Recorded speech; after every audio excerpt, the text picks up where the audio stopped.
Well as all of the other developing stories this week. White House Deputy Press Secretary Hogan Gidley. All right, good evening, Hogan. We saw a lot of young kids out there today marching, protesting. They want gun control.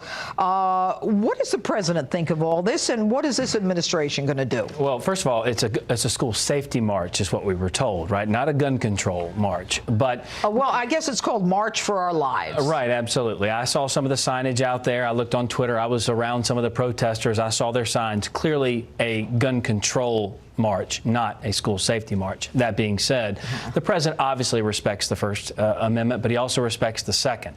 One of the things, the significant victories actually in this omnibus package were two pieces of legislation, the Fix NICS piece of legislation, also the Stop School Violence Act. Both of those were funded under this bill. As you know, and you've chronicled extremely well in your show, with the Parkland shooting, a systematic failure at the local, the state, and the federal levels of government.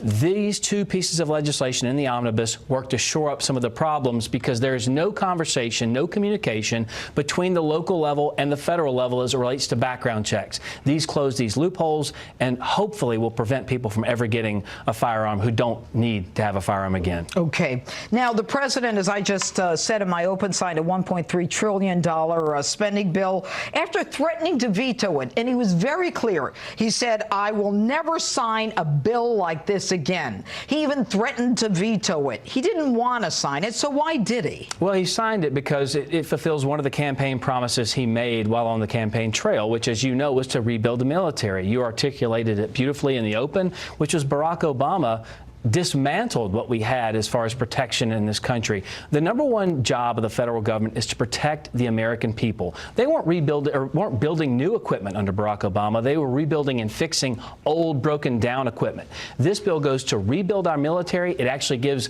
the largest pay raise to our troops, who well deserve that for the first time in about 10 years. There were some significant victories here. And the wall, as you mentioned, it wasn't everything we wanted, but there are political realities that exist in this town.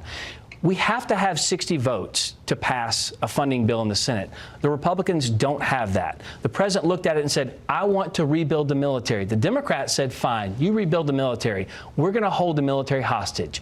Every dollar you tell me you want for the military, we insist on basically a dollar for dollar exchange for our pet projects here at home. The president didn't want to do it, but the president did it because rebuilding the military, protecting this nation is his first and foremost job. And, you know, for the viewers out there saying to themselves, well, you know, she just said we have the House and the Senate and the Oval. The truth is the rules, you know, you need to have 60. And, you know, we don't have a line-by-line veto, as the president indicated yesterday, because the Supreme Court has said it's unconstitutional and we would need a constitutional amendment. Absolutely. That's absolutely right. And that's the political reality I alluded to earlier.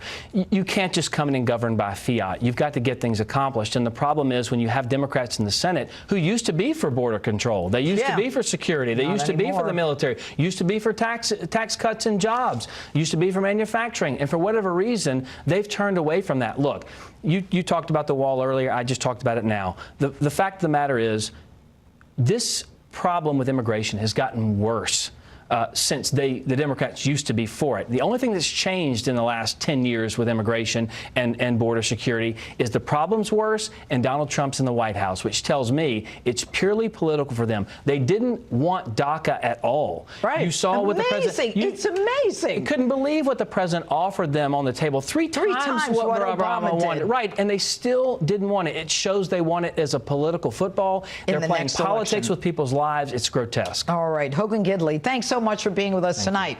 And